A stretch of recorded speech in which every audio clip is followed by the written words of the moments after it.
Can we hear? Is this on? Can we hear me? Yes? Perfect. Okay, so as you can tell, I'm not Caleb. Crazy. Yes, I know. I wish I was Caleb, though, because he did just go to Disneyland, so, that would be kind of nice. But tonight we're going to be talking about trust. I'm going to start off with asking a question, and I want some answers from the crowd. So, if this will work. Who is someone you can trust with anything? Anything you do. You know those stuff that might be close to a little bit illegal? You tell your friend because it's kind of funny. Who are those people? John Paul. Liam. That's a good answer. And right back at him. Okay. Liam. You're very... No? Don't trust Liam. Okay. Maya. I was going to say you. Oh, sister love right there. Okay. Oh, Austin, yes? Oh. Liam, you're a very popular guy. All right, I do want to ask, now, can Liam or whoever else your person is always be with you? Answer is no. As we sometimes wish that were true, that person could always be with us, that's not going to happen, and you're going to have to put your trust in other things. So, I do want to ask, where are you putting your trust with God? Because oftentimes, when we can't put trust in that other person, growing up in the church, I know I put my trust in God. So I have a little bit of a demonstration, if I can find my stuff. We've got a duck.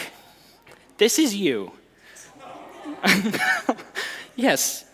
This is your own understanding. This is what you think. This is what you know. This is what you grew up knowing. Then you got the Bible. This is God. This is all he knows. Now, there's two ways to do this. I'm going to set that down. You can put your trust in yourself. You can try and have God in your life. And that's not going to work out very well. I just dropped the Bible. That's probably not a very good look. But you can try and balance all day. Oh, and it's really hard. Now, if you flip it the other way around, and you have your trust in God, I can do whatever I want. Well, it's going to move. You're going to get knocked around. You're going to go through trials in life, but you're going to move around. I can go around the back, hopefully. And it's still going to stay there. So, with that demonstration, I want that to kind of be like, if you're putting trust in yourself, it's not going to be easy. And I'm going to connect that to my testimony in a minute. But I do want to start off with reading Joshua 1:9. Have I not commanded you? Be strong and courageous. Do not be afraid. Do not be discouraged, for the Lord your God will be with you wherever you go. Now, reading this, first thing that popped into my head as I'm trying to get ready for the message, why didn't it end right there? It could have ended. Do not be discouraged, for the Lord your God will be with you, period. End of discussion, move on. But it adds in this wherever you go part, and that's a huge, huge thing. As we said with trusting in Liam or trusting in that other friend, they're not always going to be there with you. God will be with you wherever you go. And to do another little demonstration, if you don't know, there's a security camera in that corner watching us right now. So if you're on your phone, I can look later and tell. But God is like your personal security camera. He's always going to be with you, whatever you do. You're going to have that free will, and you're still going to go, and you're still going to go through those trials, and it's your free will to trust him or not. Trust is meant to be a relationship with God. If you don't have that relationship with God, life's going to suck. I mean, it did for me for my freshman year a little bit. So God will always be there. God will always be there for you, and he's never going to leave you. Trust is meant to be the relationship you have with God. But then, when you go through those trials, we can tend to put trust in other things. So, what are those other things? These are personal ones for me. Sports. Played through high school, had a connection with them. I put my trust in coaches. I put my trust in my teammates. Some of that trust got broken. We went from being a close to state champion to a 2-8 team my senior year. Kind of sucked. to end this high school career that way. Then you can go into trusting non-believers. Now, I'm not saying you can't be friends with non-believers, because then we can't reach out into the world. But if you get motivated by those other things that they will be like I had a friend once be like, oh, I took a shot of alcohol, felt amazing right afterwards. Don't do that. That's not what we're called to do. And then the last one, if I can reach it, is kind of connected to this non-believers, but those worldly desires. If we are to put our trust in those worldly desires, how are you supposed to grow in your faith with God? If you're not trying to trust God and you're going with the world, you're going further away from God than trusting him. And we as Christians need to stand out in a way to not blend in with the world. We need to be different. We need to reach out to the world, but we don't want to be with the world. When it comes to putting that trust in God, you also need to do it in a way with confidence. So what do I mean by this? If we look at Jeremiah 17, 7 and 8. But blessed is the one who trusts in the Lord, whose confidence is in him. They will be like a tree planted by the water that does, There will be a tree planted by the water that sends out its roots by the stream. It does not fear when heat comes. Its leaves are always green. It has no worries in a year of drought and never fails to bear fruit. This one hits close to home. This is probably one of my favorite verses because it is really close to my testimony. So, if we look here, we have a tree. We have the little bit of roots. Wind's not going to knock it over, but you hit it with your body or you hit a car with it, it's going to fall. It's going to go through pain. It's going to go through suffering. This was me my freshman year. I grew up in the church, been baptized, already had a connection with God. Then, that happened. If you don't know, that's ACL surgery. Josh can relate, I know that. That's how I got these cool scars. Don't recommend doing it just for the scars, though.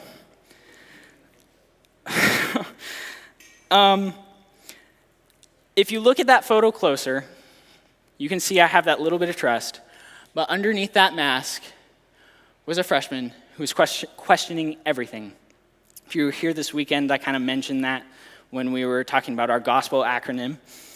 But I was questioning why he would do this, why God would do this to me when I had that connection to him, when I had that little bit of trust, but I had that connection with him. Once I went through this trial, I started putting trust in myself. I wasn't going through God. I thought, I'm going to go off my own understanding. I'm going off what I know, what I knew from the church growing up. Didn't help me whatsoever. As I came to recover, I went through all the PT, went through all the annoying PT and the weightlifting, and while it is nice to move some heavy weight, it's a pain. And then I got to play sophomore year, junior year, and we get to senior year. And I'm playing, and we're playing West Salem, boo. Yeah, suck it. We went through the exact same thing this January. Yep. And that was me. Does anybody see a difference between the two photos? There's a huge difference. If you look at the left, there's me, not ready to go, do not want to be there. I mean, I literally would want to be anywhere else than in that room. Photo on the right, I was ready to rock the world, like literally on top of the world, did not care what happened to me. I was ready to go. I was ready to trust God. I was ready to put my trust in God rather than my own understanding. And when I was able to put my trust in him, that changed my roots. That changed what my faith looked like. That changed what happened in my life. I was able to become a better leader in my community. I was able to feel a calling to help in ministry with Fusion. I was able to just have more joy and peace in my life and not be concerned for what's going to happen next week for the test that's coming up. While you might get a little bit stressed, I had trust in him, so it didn't really matter. But those are what my roots looked like. And it was just a huge difference between my life going from that little tree that we saw earlier to now this. And as I was going through that second trial, I had someone come into my life my junior year through school who was drinking, who was struggling with a bunch of stuff, who had a porn addiction. I was able to, even though I was going through something like that, I was able to have that connection with him and talk with him through why he shouldn't be doing those things, what he should be looking at. And it changed his life. He's now, he's in the Air Force, but he's now a follower of Christ. I get to see him in heaven because I was able to connect with him even when I was going through something hard. And we need to trust God is in control. That was me the second time. God was in control. If I go through a third one, it's going to suck, but God's in control. That's what he wants. I don't know why he would put someone through 3 knee surgeries, but if he does it, so be it. And we sometimes, when we're going through those hard things, we tend to not trust him. And so if we look at Revelations 21:4, it says, he will wipe every tear from their eyes, and there will be no more death or sorrow or crying or pain. All these things are gone forever. This one is another one of my top 10 verses that I probably have written down somewhere. And because of the pain that I went through both times was a lot. Was it different? Yes, because I had more trust in him, but it's still painful. It's still going to hurt. And I don't think people can understand what the pain really looks like unless you actually connect with the person. And so I want to kind of help understand what pain is going to be gone when we get to have eternity with him. So, pain from stepping on a Lego. Who stepped on a Lego before? Yes? Sucks. I don't understand why they're so freaking painful to step on.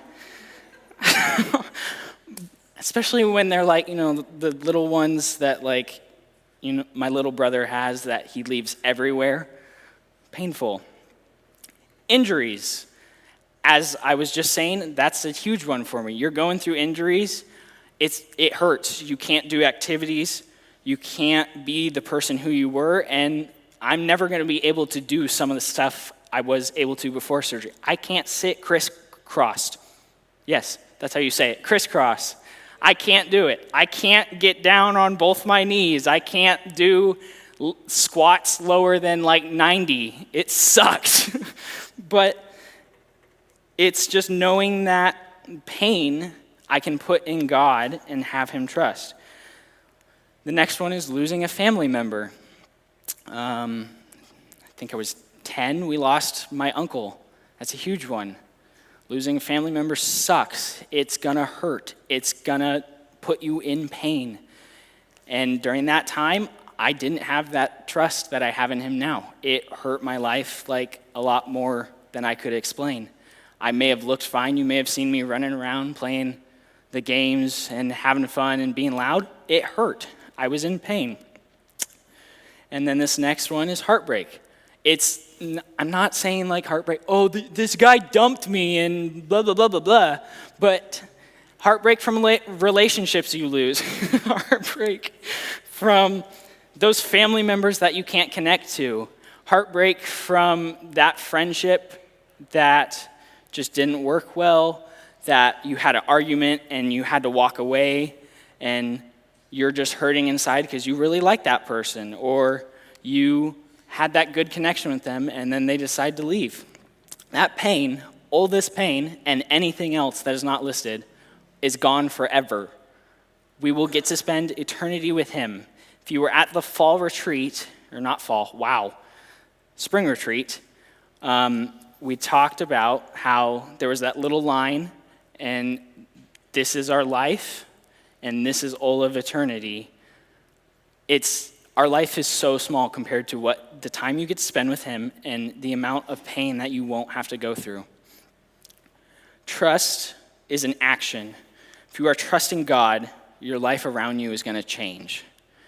When I trusted in God, my life around me changed. If I was still the little freshman that I was that didn't put trust in him, would not be helping Infusion right now, would not be a leader in some of my communities. I would be disconnected from a lot of my friendships.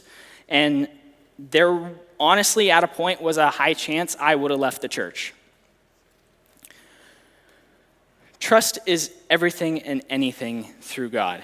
You have to put anything you're going through in him. He's going to help you. You might not understand what he's showing you. He might give you a path that you don't understand, but he will show you the way that he wants you to go. Now, I am at this time going to invite up some of the other seniors, and we are going to hear how trust has kind of impacted them and some of their stories. So seniors, if you want to come up and grab a chair. Huh? Uh-huh. I'm in the middle, so just go anywhere.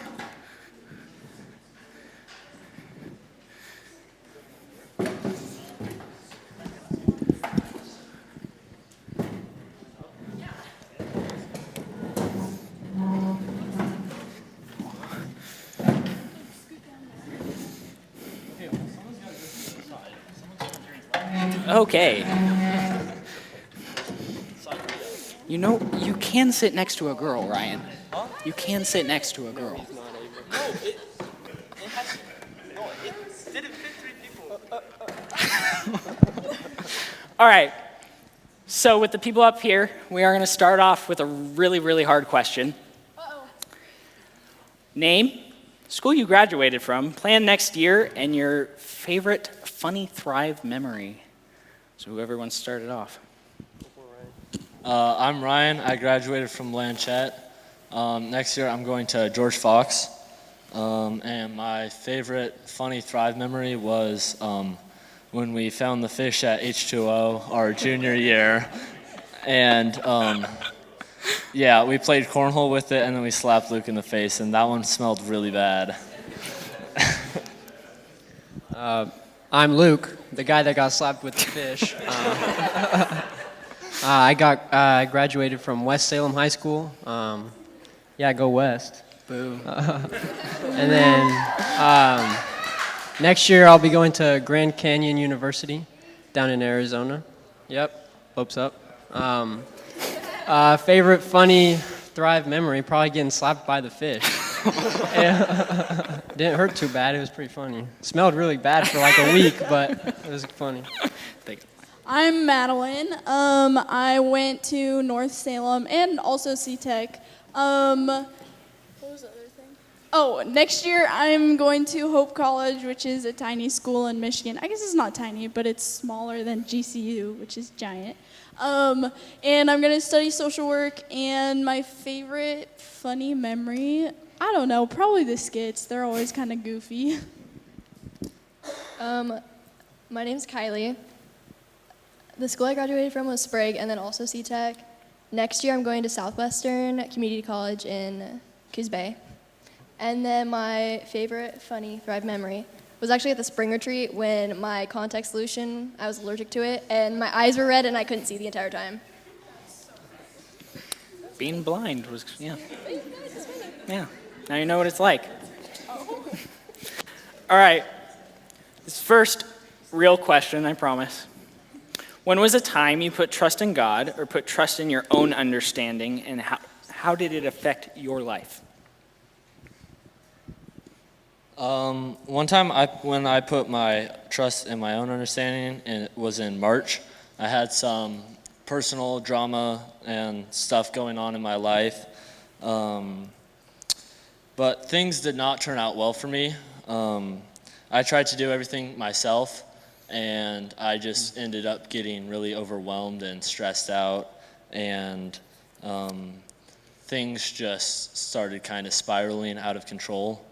And so then I met up with Bryson a few times, and one of the things he really told me to do was, like, hey, talk to God, like you need to give this to him and trust him with it.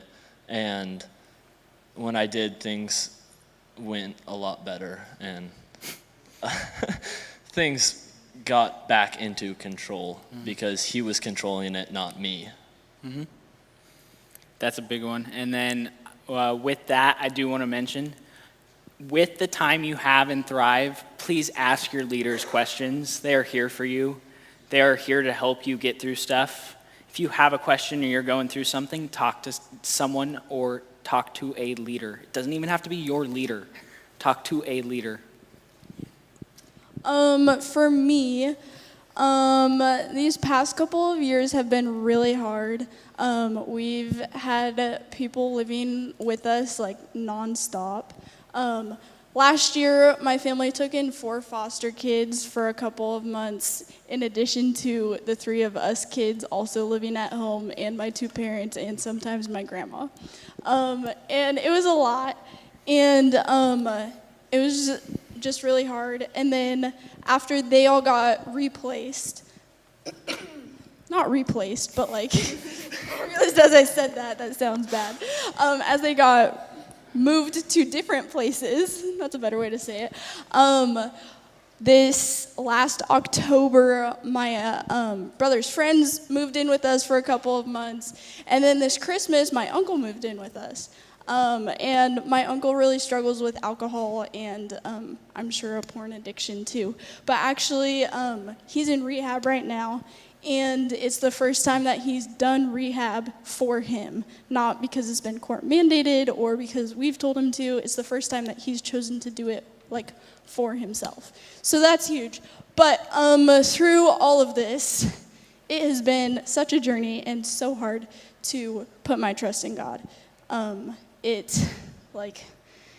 honestly like such a miracle that I'm still here and still coming to Thrive and still coming to church, because there have been so many times when all I want to do is like yell at God. And like honestly, I have yelled at God, but that's the great thing about having trust in God, is that he's bigger than us yelling at him. He's bigger than our doubts and our anger. And like honestly, I could have told DHS no, I didn't want these 4 kids that I didn't really know living in our house. I could have told my parents no, I didn't want other people living in our house. I probably couldn't have told my uncle no, but like the fact that I was able to trust God and know that he has a plan through it, and be able to see through the other side. Like I wouldn't have gotten to know these 4 kids. I wouldn't have been able to have such an impact on my uncle, and like my uncle wouldn't be in rehab right now if he hadn't come and lived with us. So I don't know, just put your trust in God, guys. My bad. One of the biggest times I had to put my trust in God was the year going into our junior year. That summer, my mom had gotten diagnosed with frontal lobe epilepsy, which is just like brain seizures. But that obviously tremendously impacted my family and me. Just with like the uncertainty of knowing if my mom was going to be okay, if we would make it through, and like just all that stuff. But I was obviously in a very low point of my life. And we were going into H2O, and I was like, I don't even want to go. There's no point for me to go. I don't feel like it. And so I think it was my leaders were like, you should just go. Like, come on, Kylie, it'll be fine. It's like, okay. So I went to it, not wanting to.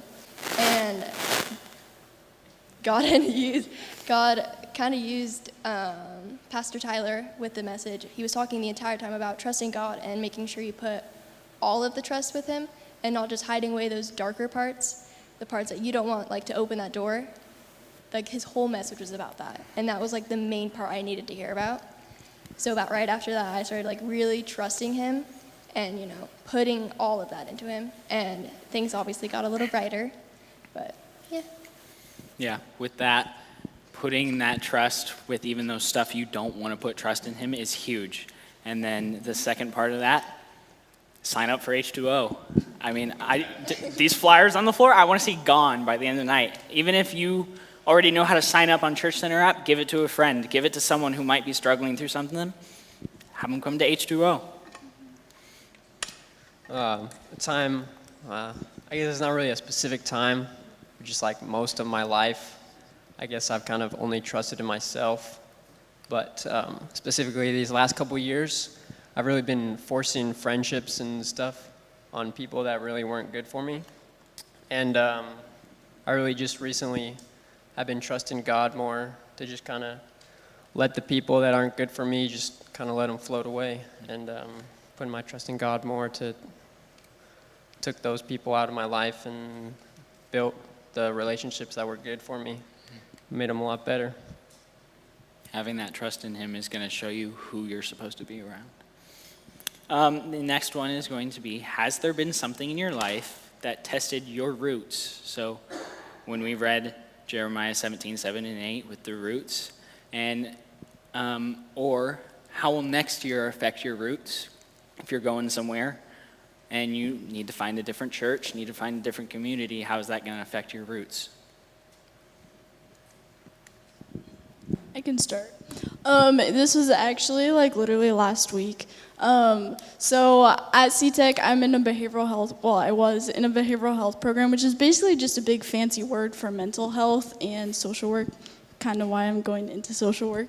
But there is like this training that we could do if we wanted, and I was like, yeah, sure, I'll do this training. It'll be like a week, and it'll be boring, but I'll learn something, and I can say that I got this training that most people who are 18 don't have. And I was just kind of going into it because I wanted to say that I did this training. And I got there, and I went through 3 days of a 5-day training, and I was like, this sucks. Like, I'd never felt so overwhelmed, and just like I wasn't supposed to be there. But I felt like I had to finish it because I'm not a quitter, and like, you know, exactly.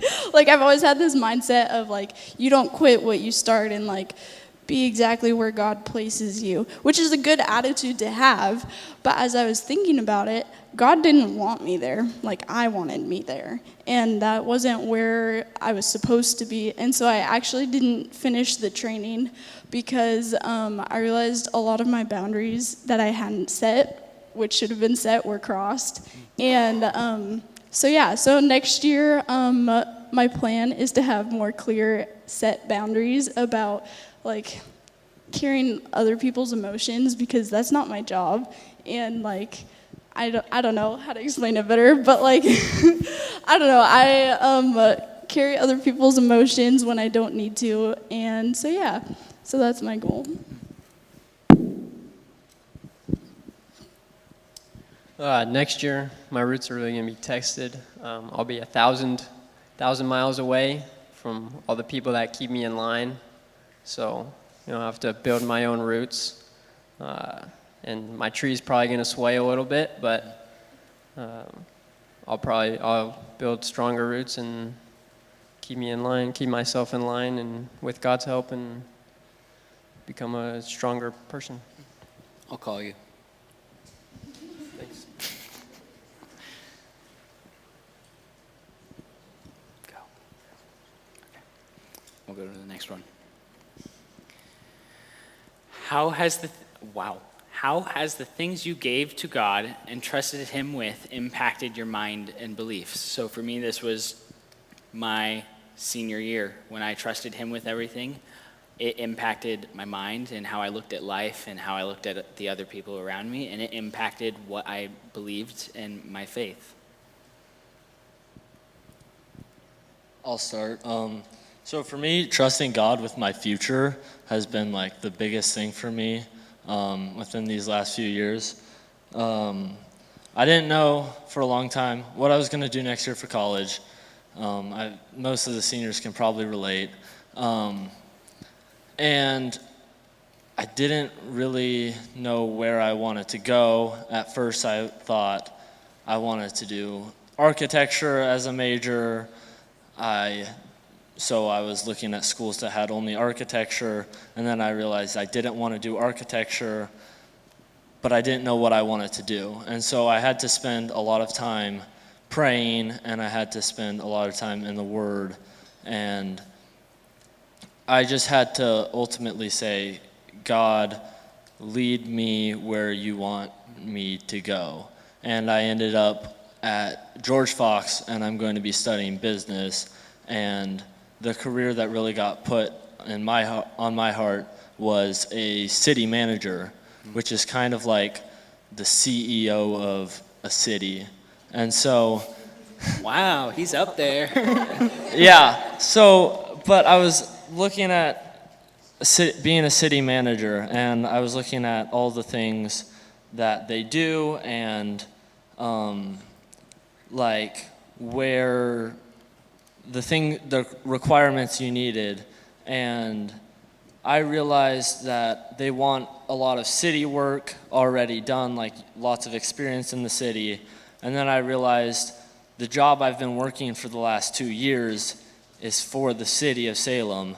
And like that was a really big thing for me to see, like God was working in my life by getting me that job when I was 16, and I had no clue what I was doing.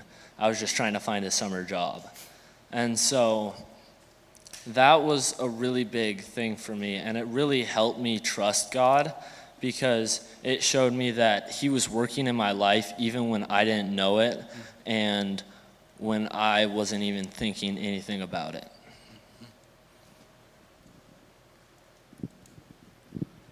I'm actually still working on giving everything to God.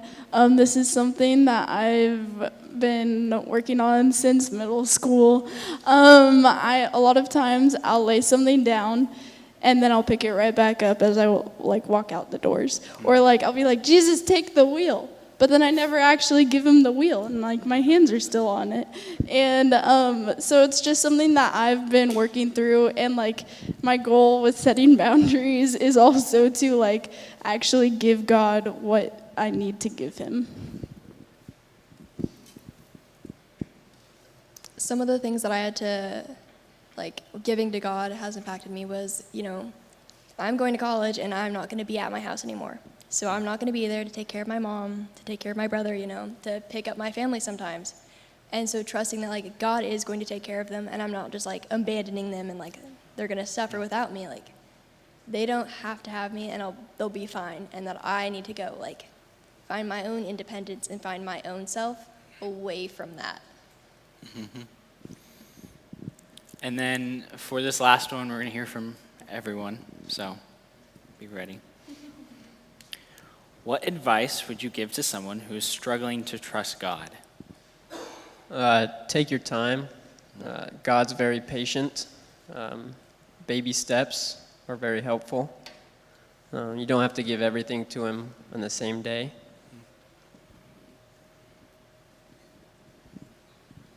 I would say it's okay to struggle. Everyone does, and even the best Christians or even pastors, they all struggle.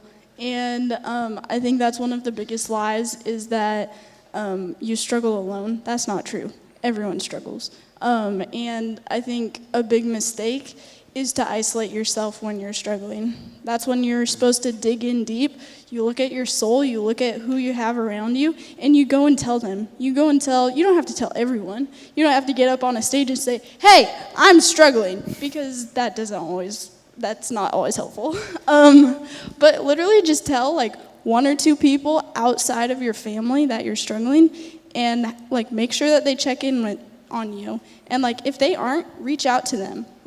That's the best thing that I did is when I was struggling, I reached out. I was honest, and I didn't just say, everything's fine, I'm fine, it's all good, God's got this. No, of course God does have this, but it's okay to struggle. Everyone struggles, so get help. Yeah, you kind of stole my answer because I was going to say something like that.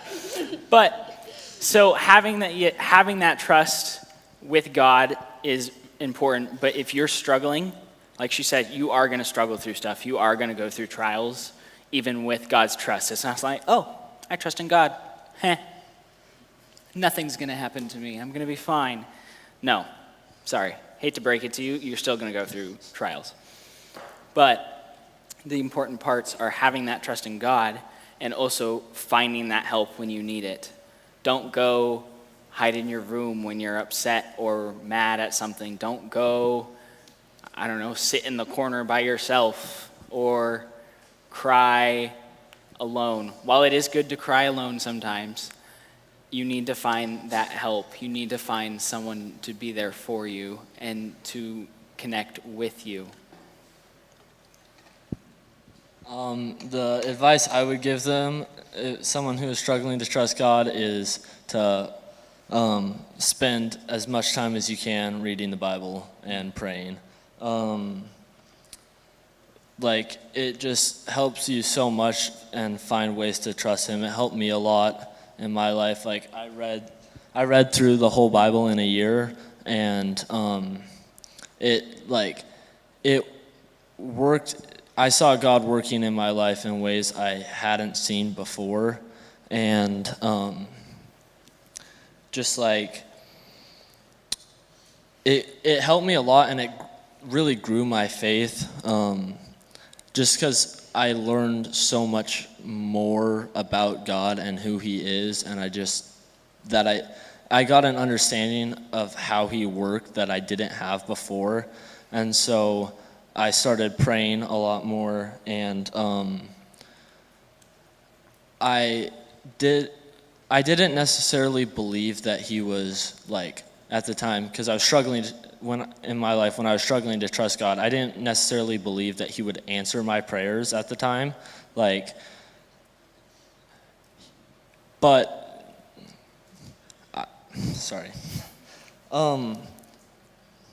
was having a hard time trusting him, and I was thinking, like, oh, this isn't gonna work, but I did it anyways, and then it did work, and it just shocked me. I wasn't expecting it to, and then when I saw God work in my life, it really helped me trust him. So I would just say, pray and read the Bible as much as you can, and you'll see God work in your life, and through that you'll be able to trust him more because you'll be able to see those results.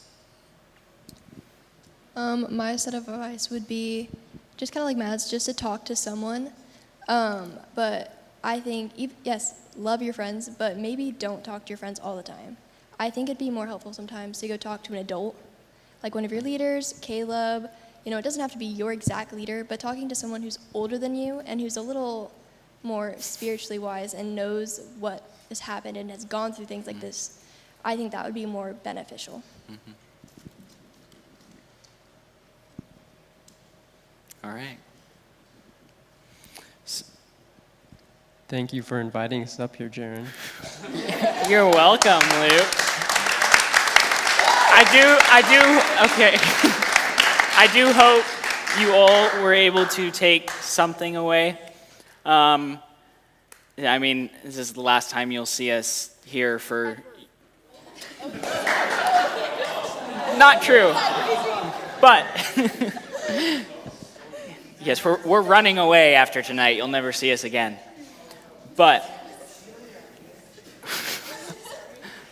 You're fine. But I do hope something kind of stuck with you, whether that was something that was said during this panel, whether that was something that was said in the message, just that something was taken away because Caleb trusted me to give this message. So hopefully something happened in this room. But yeah, at this time, I'm going to invite Caleb up, and he's going to end the night off. Yeah, Caleb. Oh, give them a round of hand. Give them a round. Yeah. Round of hand. Round of hand. Hey, what I want to do now, I want to invite every single senior that's here tonight to come on up and just spread around the front of the room here. We just want to see our class of 25 up here. So many of you. So good to have this guy. Nice. Half the room just stood up. So let me just say this, okay? Having this many seniors on a senior night is not normal, okay? And I think one thing that makes a difference if you came to baccalaureate, to have this many seniors who are here at the end of senior year means that you guys have been living out this message, all right? Where the trust, everything that these 4 said, or 5 up here have said tonight, I wish we had time to go down because every single one of these seniors has a story to tell of where they trusted, and they're here because God showed up. God made a difference, and he used each other, some of you, leaders. And so I would love to keep seeing, this is one of my favorite senior nights we've had, okay? Just, you guys have crushed it. And to have all you here just means a lot to me personally, a lot to our church, to see you come through all these years and stick through it. And it gives us so much hope and excitement for the future. To know that some of you guys, whatever you go into, business, ministry, whatever you go into, you're going to be living this out and drawing people to Christ. And so what I want to do now is just take a moment, and if you're willing, just come up. We're just going to surround them, and we're just going to pray. It's okay to have a couple people praying at once just because there's so many of us. So not quite like concert of prayer, but at least I want all the leaders to come up. And we're going to spend just a few minutes just praying some blessings over them. And then we're going to go to dinner. And yeah, I do challenge you. Anything what you need to trust God with tonight to be thinking of that, all right?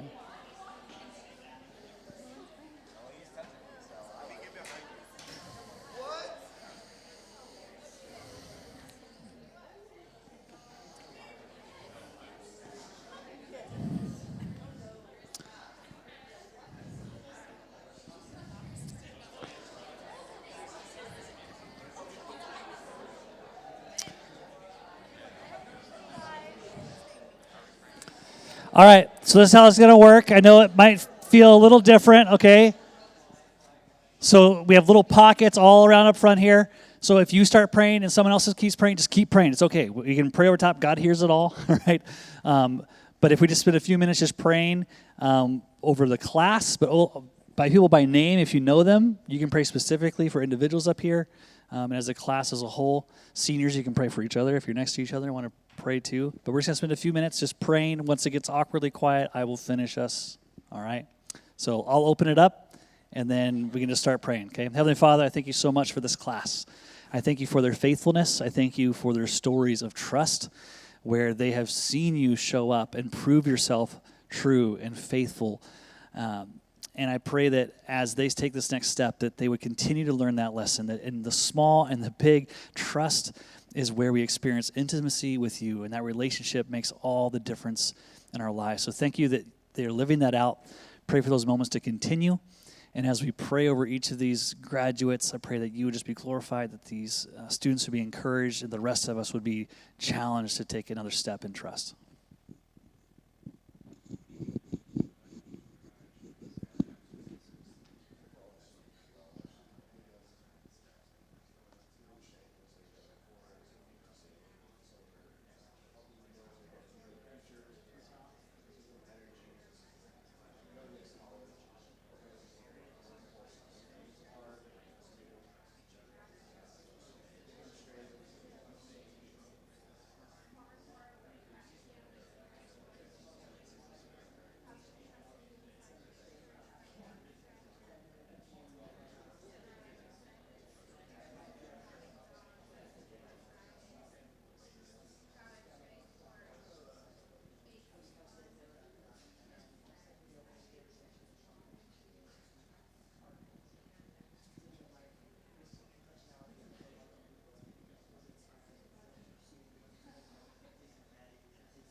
that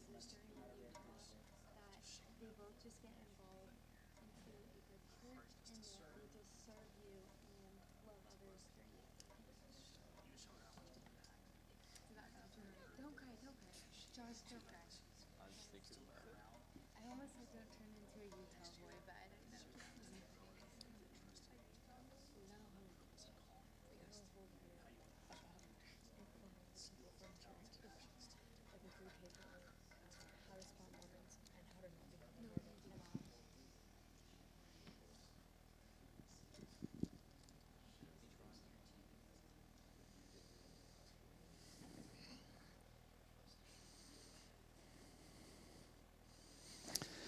Heavenly Father, thank you again for each and every one of these seniors, each and every one who you have called by name, that you know intimately, that you have a purpose for, that you have a path, that you want to be those strong roots, because we know that you use pain and suffering and trials to draw us closer, because you're going to show up in those moments.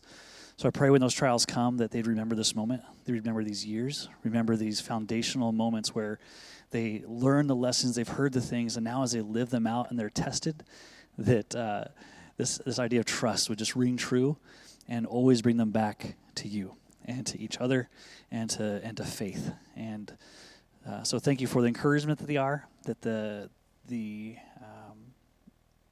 example they've been, the model they give the rest of us to look up to and to follow after, and just go with them into this next stage of life. In Jesus' name, amen.